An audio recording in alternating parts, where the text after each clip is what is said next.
Listen closely, my friends. Something happened to you. Maybe years ago, maybe last week, maybe this morning when you looked in the mirror and could not quite meet your own eyes, and you told yourself the same thing you always tell yourself. I'll fix this. I'll change. Things will be different. But here's what nobody ever tells you. The problem is not your discipline. It is not your intelligence. It is not even your circumstances. The problem is something far more ancient, far more invisible, and far more dangerous. Your mind is at war with itself, and most people, most intelligent, capable, driven people, are losing that war every single day without ever knowing a battle is being fought. In 167 AD, a man sat inside a military tent on the frozen banks of the Danube River. Around him, men were dying of plague. His empire was fracturing from within. Barbarian armies pressed against every border. He had lost 3 of his children. His closest advisors had betrayed him. And this man, the most powerful individual on the face of the earth, picked up a small notebook and wrote these words to himself. You have power over your mind, not outside events. Realize this, and you will find strength. That man was Marcus Aurelius, Emperor of Rome, the last of the 5 good emperors, and what he was describing in the cold, in the dark, surrounded by death, was not inspiration. It was a technology, a ruthlessly precise, battle-tested technology for building a mind that refuses to break. That technology is what we are building today, not positive thinking, not surface-level motivation, not the kind of feel-good content that evaporates the moment real life hits you. We are talking about the 10 habits, drawn from 2,000 years of Stoic philosophy, from the darkest moments in human history, and from the cutting edge of modern neuroscience, that separate the men who get flattened by life from the men who use life as a forge. Stay with me, because the next few minutes could be the most important you spend this year. And if you have never subscribed to this channel, do it right now. Because we do not do motivation here. We do architecture, mental architecture, and once you understand how to build it, no one can ever take it from you. Habit 1. Win the first hour or surrender the entire day. Let me ask you something. What is the very first thing you do when you wake up in the morning, before you are fully conscious, before your defenses are up, before you have made a single deliberate choice? Most people reach for their phone immediately, within seconds of opening their eyes, and what enters their mind in that moment is not their own thoughts. It is everyone else's urgency, everyone else's opinion, everyone else's curated version of a life they are supposed to want. And then they spend the rest of the day wondering why they feel reactive, why they feel scattered, why despite every intention they cannot seem to get ahead of their own life. Here is what the neuroscience shows. In the first 15 to 30 minutes after waking, the brain is still cycling in theta wave states, the same brain state as deep meditation, the same state that makes the mind maximally receptive and maximally vulnerable to influence. What enters your mind in those minutes does not just enter. It sets the filter through which you perceive everything that follows. Marcus Aurelius understood this 2,000 years before brain imaging existed. Every morning, without exception, he sat with his own mind before the world could get to it. He wrote, he questioned, he reminded himself what kind of man he intended to be that day, not what he intended to accomplish, who he intended to be. That is a crucial distinction. Epictetus, born into slavery, owned by a man who broke his leg for sport, wrote this: first say to yourself what you would be, and then do what you have to do. The first hour is where the first of those two things happens. Govern it with absolute discipline. No phone for the first hour, no news, no social media, no other person's noise, just silence or deliberate input, a page of philosophy, a journal entry, 5 minutes of stillness in which you remember what you actually value before the world tells you what to value. This single habit, practiced without exception over 90 days, will fundamentally rewire the baseline state from which you face every challenge. Not because mornings are magic, because the mind that is governed creates a different day than the mind that is managed by the environment around it. Win the first hour, every day, without negotiation. Habit 2. See reality with ruthless precision, not comforting stories. I want to tell you about a distinction that will change the way you experience every single difficulty in your life. It is the difference between what happened and what you decided it means. These are not the same thing. They have never been the same thing, but your mind treats them as identical, and that confusion is costing you more than you know. The Stoics had a word for the raw impression that reality sends to your mind: fantasia. The appearance, the image, before interpretation, before emotion. Before the story, your history, your fear, your ego immediately begins to construct. When something bad happens, the impression arrives first. Then, milliseconds later, the mind layers meaning onto it. This is humiliation. This is failure. This is proof that I am not enough. This is the beginning of the end. And here is what Marcus Aurelius trained himself to do, and what took him years of daily practice to master.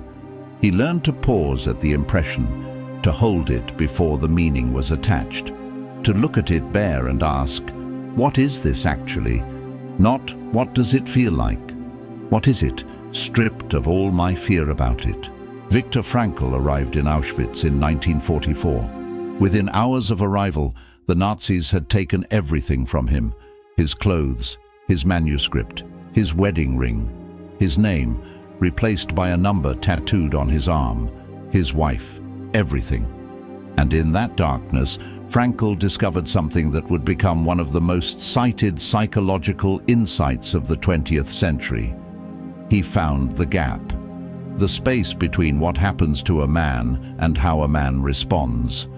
And he wrote, "The last of the human freedoms is to choose one's attitude in any given set of circumstances." That is not optimism, that is precision, seeing the situation for what it actually is, not for what your worst fears tell you it means. The habit is this: the next time something hits you, do not react, do not suppress. Simply pause for 10 seconds and ask one question: what is actually true here, separate from my interpretation of it? What is the bare fact? Strip the catastrophe from the event. What is left? Almost always what is left is a problem, and problems, unlike catastrophes, have solutions. Train the eye to see clearly, and you will never again be ambushed by your own mind. Habit 3. Build a philosophy solid enough to stand on when everything else collapses. On September 9, 1965, United States Navy Commander James Stockdale was flying a combat mission over North Vietnam when his plane was struck and went down. As he ejected, tumbling toward enemy territory, he had a single coherent thought. He said to himself, "I am leaving the world of technology and entering the world of Epictetus."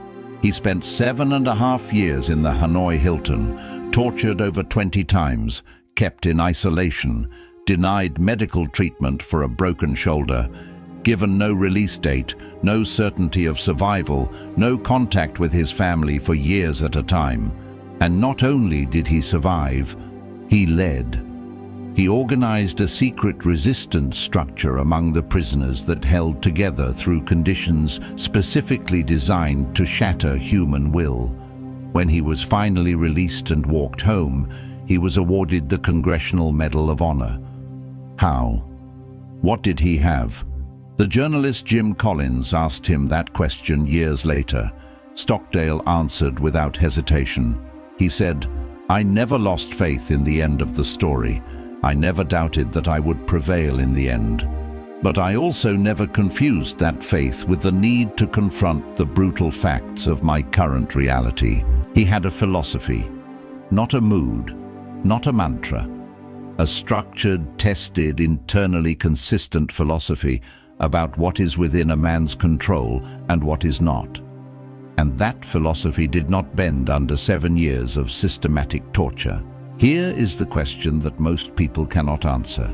What do you actually believe? Not what you would say you believe at a dinner table, but what you believe when there is no one watching, when you are alone in the dark, when the thing you most feared has actually happened. Most people do not have an answer, because most people have never built one. They have opinions, they have preferences, they have inspirational quotes saved on their phone, but they do not have a philosophy, a set of principles so deeply internalized that it functions automatically under pressure. The habit is to build that philosophy deliberately. Read the Stoics, not once, but repeatedly, until the ideas stop being intellectual and start being operational. Write your core principles. Test them against real events in your life. Argue with them. Sharpen them.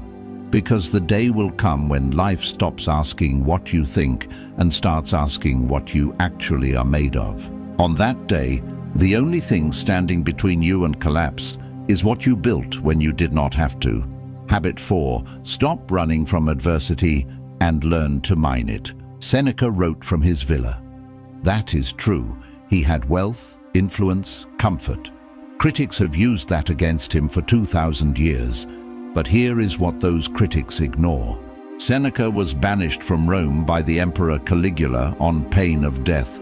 He watched his closest friends executed under Nero, the emperor he served and counseled. He lost children. He faced his own forced suicide with the composure of a man who had long since made peace with the possibility. He did not write about adversity as a philosopher in an armchair. He wrote about it as a man who had navigated genuine darkness. And his central teaching, the one he returned to constantly, was this: every adversity carries within it the seed of an equivalent benefit, not a consolation, not a silver lining. A seed, something real and generative that would not exist without the wound. Modern psychology now has a name and an entire body of research for this phenomenon. It is called post-traumatic growth.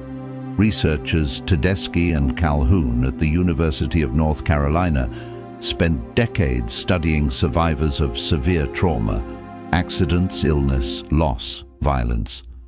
And what they found was that a significant majority of those survivors reported positive changes that would not have occurred without the crisis.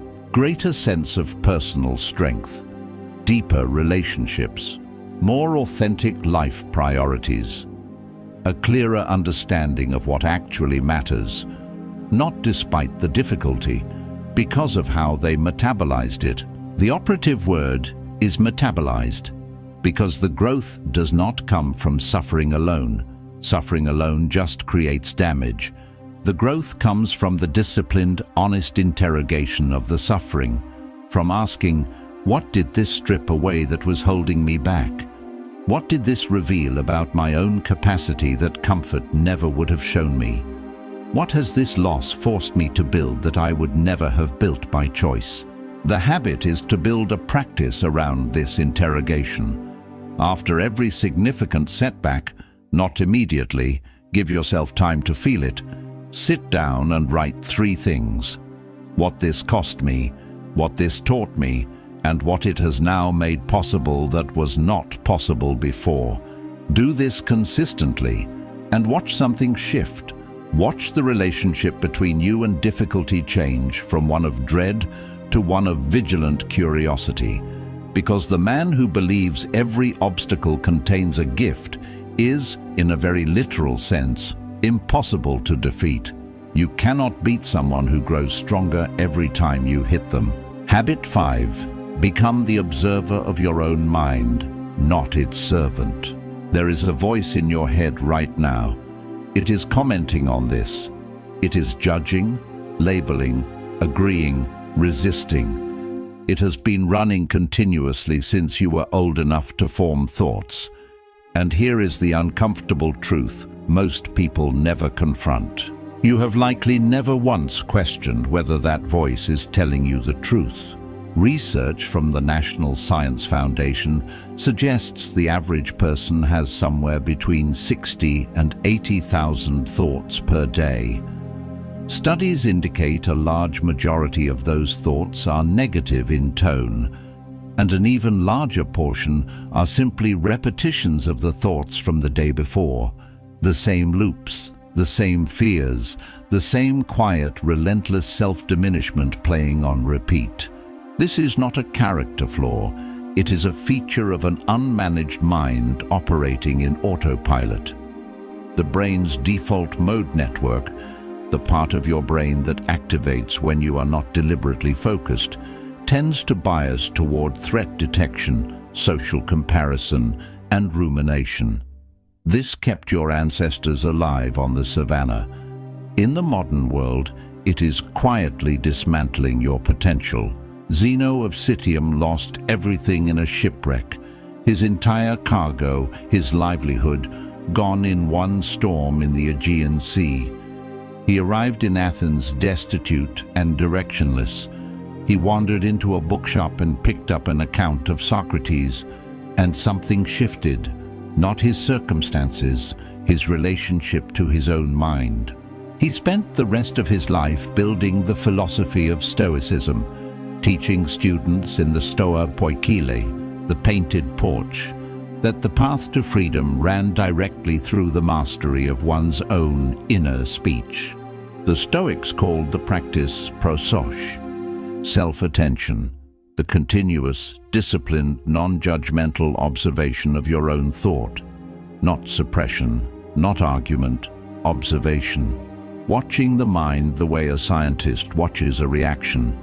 Curious, detached, precise. Here is what changes when you develop this habit. The voice does not disappear, but it loses its authority. You begin to see the gap between the thought and the fact. You notice the pattern. This is the voice that always catastrophizes. This is the voice that compares. This is the voice that says, "I can't," before I have tried. And in seeing the pattern, you step outside it. You are no longer the thought. You are the one watching the thought. And the one watching is never as frightened as the one thinking. The habit is simple in description and demanding in practice. Throughout the day, pause 3 times and simply ask, what is my mind doing right now? Not to fix it, just to see it. Because you cannot govern what you have not first observed. Habit 6. Release what you cannot control with the same force you apply to what you can.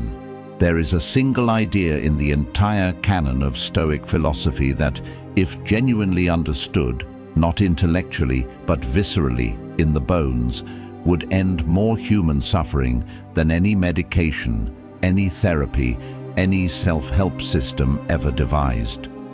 Epictetus called it the dichotomy of control. Some things are up to us, some things are not. And the entire discipline of Stoic practice is, at its foundation, an ongoing, ruthless sorting of everything in your life into one of those 2 categories. What is up to us? Our judgments, our desires, our responses, the direction of our effort, our character, the words we choose, the quality of attention we bring to this moment. What is not up to us? Other people's opinions, the economy, the behavior of those we love, our health, the past, the eventual outcome of every effort we make. Here is the thing. Most of human anxiety, genuine, clinical, debilitating anxiety, is generated by spending psychological energy on things in the second category as though they were in the first. You cannot control what your boss thinks of you. You cannot control whether the business succeeds in the next quarter. You cannot control whether the person you love chooses to stay. But the mind treats all of these things as controllable. It believes that if it worries hard enough, thinks long enough, runs the scenarios enough times, it can somehow influence outcomes that are structurally beyond its reach. And in that belief, it burns itself out on a fire that can never be put out. Epictetus was explicit. He said, "Seek not that the things which happen should happen as you wish, but wish the things which happen to be as they are, and you will have a tranquil flow of life." That is not passivity. That is radical redirection. Every joule of energy pulled from the uncontrollable and redirected toward the controllable compounds into genuine power. The habit is to build what the Stoics called an internal locus of control, but to do it honestly, not just as a philosophy you subscribe to, but as a daily audit. Take one anxiety per day and ask, what part of this is actually within my control? Then direct every unit of energy you have toward that part. Abandon the rest, not with resignation, with the kind of precision that comes from knowing where your power lives and refusing to waste it anywhere else. The man who does this consistently does not become passive. He becomes ferociously effective, because every move he makes is a move he can actually make. Habit 7. Choose discomfort deliberately before life chooses it for you. Seneca wrote something that has stayed with me longer than almost any other line in philosophy. He wrote, "Set aside certain days on which you will be content with the scantiest and cheapest fare, with rough and coarse clothing, saying to yourself the while, 'Is this the condition that I feared?'" He was one of the wealthiest men in Rome. He ate like a senator. He dressed accordingly, and yet he periodically chose to live for days like a slave. Not because he had to, because he wanted to test whether his comfort had become a cage. This practice had a specific name, premeditatio malorum, the premeditation of adversity, the voluntary, deliberate rehearsal of difficulty. The Stoics did not avoid imagining bad outcomes.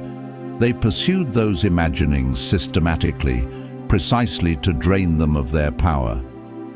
Here is what happens physiologically when you do this. The prefrontal cortex, the rational, planning part of your brain, begins to build what neuroscientists call fear extinction pathways.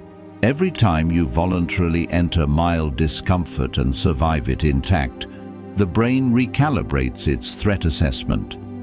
The amygdala, your alarm system, becomes less trigger-happy. Your baseline of what constitutes a genuine threat rises, and your confidence in your own capacity to handle difficulty rises with it. Roger Bannister broke the 4-minute mile in May of 1954. Before him, not one runner in recorded history had done it. Physicians argued it was physically impossible. The human body, they said, could not sustain the required pace without catastrophic cardiovascular collapse. Bannister did not train only his legs. He trained his pain threshold. He trained his relationship to suffering. He built a practice of entering the edge of what was bearable and pushing slightly past it, every single week for years. So that on race day in Oxford, when everything in him screamed to slow down, the part of him that had done this 1,000 times in training was louder. He crossed the line at 3 minutes and 59.4 seconds. The impossibility was broken. And within a year, 1 year, 16 other runners broke the same barrier. Because what Bannister had proven was not a physical fact. It was a psychological one. The wall had never been in the body, it had been in the mind. The habit: choose one voluntary discomfort every single day. Cold shower, fast until noon. 1 hour of difficult, focused work before you check anything. Say the honest thing in a conversation where the comfortable thing would be easier. It does not matter which discomfort you choose. What matters is the daily practice of choosing it, of proving to yourself repeatedly that you are capable of more than your comfort would suggest. The man who does this cannot be controlled by the threat of discomfort, and that, in a world designed to sell you ease, is a kind of freedom almost no one possesses. Habit 8. Build your identity on what you do, not on how you feel. Here is perhaps the most dangerous idea that contemporary culture has handed to young men. Act when you feel inspired. Follow your passion. Trust your emotions as a guide. Wait until you feel ready. And here is why that idea is quietly destroying people. Feelings are weather. They shift daily, hourly, without reason. They contradict each other. They are shaped by sleep, by blood sugar, by the last conversation you had, by a memory that surfaced from 17 years ago without warning. Building a life on the foundation of feelings is building a house on sand. Cato the Younger understood something that most men in Rome, men with far more comfort and far more safety than he had, did not. He understood that who you are is not revealed in the moments of inspiration. It is revealed in the moments of invisibility, when no one is watching, when the right thing is also the hard thing, when everything in you wants to choose differently. Cato walked barefoot through Rome, not as an affectation, but as a practice of refusing to let reputation become more important than character. He turned down fortunes, refused political alliances, and when Caesar's power became irresistible to everyone else in Rome, Cato chose death over compromise, not because he was indifferent to life, because his identity was not negotiable, not even at that price. Research in behavioral psychology consistently shows that identity-based commitment dramatically outperforms motivation-based commitment.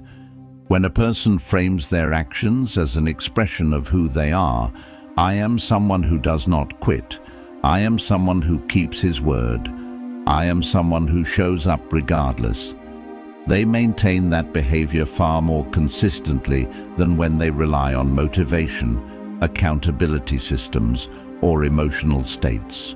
Because motivation asks, do I feel like doing this? Identity asks, is this who I am? And identity, properly anchored, does not fluctuate with mood. The habit is to write, clearly and specifically, the 3 or 4 identity statements that define the kind of man you are building. Not aspirational, declarative. I am someone who honors his commitments. I am someone who does the work even when the result is uncertain. I am someone who tells the truth even when silence is safer. Then, every single day, find one moment where you can act in alignment with those statements when the easier option is available. That is where identity is actually forged. Not in the easy moments, not in the moments of inspiration. In the moments where you could have chosen differently and did not. Habit 9. Forge a purpose. Specific enough to demand everything and vague enough to adapt to nothing. There is a reason the Stoics spoke of telos, the ultimate aim, the direction your whole life is pointing. And there is a reason they considered a life without it not just suboptimal, but fundamentally irrational. A life without a telos is not a life, it is a drift. And a drifting mind, they understood, is a mind that will be filled by whatever the environment places in it. Viktor Frankl lost his entire family in the Holocaust. His father died of pneumonia in the camps. His mother and brother were killed in the gas chambers at Auschwitz. His wife, Tilly, died in Bergen-Belsen. He had nothing. He was a number tattooed on his forearm. And in that darkness, in those conditions designed specifically to strip a human being of every reason to continue, he found his. He decided that if he survived, he would write about what he had witnessed and what he had discovered. He would articulate the psychological mechanism by which meaning sustains life in conditions that logic says are unsurvivable. He mentally reconstructed his destroyed manuscript, page by page, in his mind in the dead of winter. That purpose did not make the hunger go away.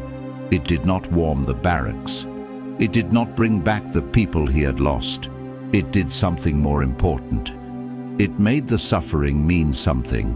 And meaning, Frankl discovered, is what the human mind requires not just to flourish, but to survive. Nietzsche said, "He who has a why to live can bear almost any how." But the why has to be real. It cannot be performance. It cannot be what looks impressive on a platform, or what would make your parents comfortable, or what the algorithm rewards. It has to be the thing that would pull you out of bed on the worst morning of your life, because it matters more than the suffering of facing it. The habit is an exercise that most people avoid because it is more confrontational than it appears. Sit down alone, no phone, no music, no distraction, and write the answer to this question. At the end of my life, what would I regret not having built, not having said, not having become? Not what you wish you had, what you would regret. Because regret is the most honest signal your deepest self knows how to send. Find that answer. Then let every single day be a deliberate movement toward it, or a deliberate removal of what is pulling you away from it. Because a life organized around genuine purpose does not drift. It compresses, it focuses, and a focused life, even an imperfect, stumbling, difficult one, is a life that cannot be taken apart. Habit 10. Live every day inside the awareness that you will die, and let that awareness make you dangerous. This is the one that most people skip, because it is uncomfortable, because the mind recoils from it, because we have built an entire culture around the management and suppression of the awareness of death. But the Stoics considered this the master practice, the one that makes all the others possible. They called it melite thanatou, the meditation on death. And they were explicit. This is not morbid. This is the single most clarifying lens through which to see your own life. Marcus Aurelius returns to this again and again in the Meditations. He writes about the emperors before him, Augustus, Hadrian, Antoninus, men who believed their power was permanent, their legacies immovable. And he notes, all gone, every one of them, reduced to a handful of historians who may or may not have gotten the facts right. He did not write this in despair. He wrote it to see clearly, to ask if all of this is temporary, the power, the reputation, the comfort, the fear, what remains worth protecting? What remains worth building? What remains worth sacrificing everything for? Researchers at the University of Missouri found that people who regularly engaged with what they called mortality salience, a direct conscious awareness of their own eventual death, consistently made more authentic choices, maintained deeper relationships, prioritized more clearly, and reported significantly higher levels of life satisfaction than those who avoided the subject. Think about what that means. The people who looked most honestly at the fact of their own death lived better, because they stopped wasting time on things that did not matter to them. They stopped performing for audiences whose approval they did not actually need. They stopped postponing the life they actually wanted to be living. Seneca wrote, "Let us prepare our minds as if we had come to the very end of life. Let us postpone nothing. Let us balance life's books each day. The habit is to ask one question each morning or each evening, whichever is more honest for you, and to ask it without softening it. If this were the last year of my life, would I still be spending energy on this particular fear, on this resentment, on this hesitation, on this performance for people whose opinion does not actually determine my worth? And when the answer is no, release it. Not someday, today. Not when it feels easier, now. Because time has no backup. There is no accumulation of unlived days that gets returned to you at the end. There is only what you did with what you had. The man who carries this awareness daily does not procrastinate his life. He lives it, imperfectly, urgently, fully, because he knows with absolute clarity that the window is finite. And that knowledge does not paralyze him. It frees him, it makes him dangerous, because he has nothing to protect, nothing to postpone, and nothing to prove to anyone who has not earned the right to matter to him. The unbreakable mind is not a gift. It is not a personality type. It is not something you are born with or not born with. It is a construction, a deliberate, daily, disciplined construction of a specific set of habits. Marcus Aurelius spent decades building his. He did not start as the philosopher emperor. He started as a boy with good instincts and a Stoic tutor named Rusticus who handed him a copy of Epictetus's lectures. And he built from there, one morning at a time, one journal entry at a time, one difficult decision at a time. Stockdale did not survive the Hanoi Hilton on willpower. He survived on philosophy, on a structure of thought so deeply internalized that even 7 years of systematic torture could not reach its foundation. Frankl did not find meaning in Auschwitz by accident. He found it because he had trained himself, through years of psychological practice and philosophical inquiry, to ask the right questions even when every human instinct was screaming that no right answers existed. What these men had in common was not talent. It was not a favorable hand. It was the willingness to take responsibility for the construction of their own inner world, and then do that work relentlessly long before they needed it. That is available to you, not someday, not after circumstances improve, not after you feel ready, because that feeling will not arrive on its own. It arrives as a consequence of the work, not as a prerequisite for it. Start with the first hour of tomorrow morning. Own it before the world claims it. Then move to one habit at a time, not all 10 at once, because that is a recipe for nothing changing, but one practiced without exception until it is structural, until it is not something you do, but something you are. The Stoics believed philosophy was not a subject you studied, it was a life you built, brick by brick, in the invisible moments, in the decisions no one else would ever know you made. It was the ongoing, daily, uncelebrated work of becoming someone whose mind could not be broken. That work is yours. It has always been yours. The only question is whether you begin it today or hand another day to the version of yourself that has not yet decided to. Decide right now. Because this moment, this exact moment, is the only one you can actually act in. Everything else is either memory or imagination.